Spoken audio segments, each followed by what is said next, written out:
ഗുരുവായൂർ ദേവസ്വത്തിൻ്റെ പീതാംബരൻ, ഗോകുൽ എന്നീ രണ്ട് ആനകളാണ് ഇടഞ്ഞത്. അത് ഒരു ആന വലിയ തോതിൽ മറ്റേ ആനയെ ആക്രമിക്കുന്നുണ്ട്. അതിനിടയിലാണ് ആ കെട്ടിടം തകർന്നു വീഴുന്നത്. ആ കെട്ടിടത്തിനടിയിൽ ഉണ്ടായിരുന്ന സ്ത്രീകളാണ് കൂടുതലും ഈ അപകടത്തിൽപ്പെട്ടത്.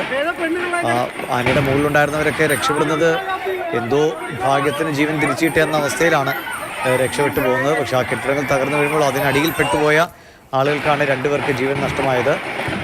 ഇനിയും കൂടുതൽ ഗുരുതരമായി പരിക്കേറ്റവരുണ്ട്. അവരെയൊക്കെ ആശുപത്രിയിലേക്ക് മാറ്റിയിട്ടുണ്ട്.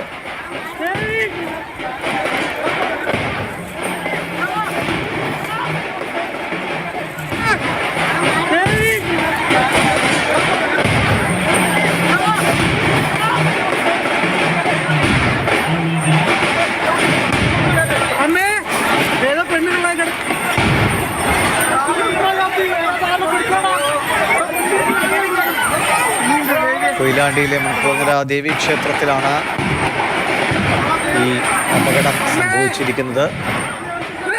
മടക്ക എഴുന്നള്ളിപ്പിൻ്റെ സമയത്ത് അവിടെ പടക്കം പൊട്ടിക്കുകയും തുടർന്ന് ഒരു ആന പെട്ടെന്ന് വയലൻ്റ് ആവുകയും ചെയ്തു. ആന മറ്റേ ആനയെ കുത്തുന്നു. ഇതിനിടയിൽ അവർ ചേർന്ന് നിന്നിരുന്ന ആ കെട്ടിടത്തിൻ്റെ ഭാഗം തകർന്നു വീഴുന്നു. അതിനിടയിൽ ഉണ്ടായിരുന്ന സ്ത്രീകളൊക്കെ ഈ അപകടത്തിനിരയാകുന്നു. ആനപ്പുറത്തുള്ളവർ അത്ഭുതകരമായി രക്ഷപ്പെടുന്നു. അവർക്കും ചെറിയ പരിക്കുകളുണ്ട്. രണ്ട് പേരാണ്, അമ്മുക്കുട്ടി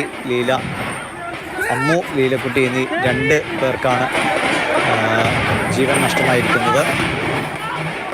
20-ലേറെ പേർക്ക് DSPയുടെ കണക്ക് പ്രകാരം 32 പേരോളം പരിക്ക് പറ്റി ചികിത്സയിലുണ്ടായെന്നാണ് മനസ്സിലാക്കുന്നത്. മെഡിക്കൽ കോളേജിലേക്കൊക്കെ മാറ്റിയിരിക്കുകയാണ്. വേഗത്തിൽ തന്നെ ആശുപത്രിയിലേക്കൊക്കെ എത്തിക്കാൻ കഴിഞ്ഞു. പക്ഷേ ആ സമയത്ത് ഈ കെട്ടിടം തകർന്നു വീഴും. അതിനിടയിൽ ആനയുടെ ചവിട്ടേറ്റുമൊക്കെയാണ് രണ്ട് സ്ത്രീകളുടെ മരണം സംഭവിച്ചതെന്നാണ്. ഇപ്പോൾ ആ ദൃശ്യങ്ങളിൽ തന്നെ നമുക്ക് കാണാം.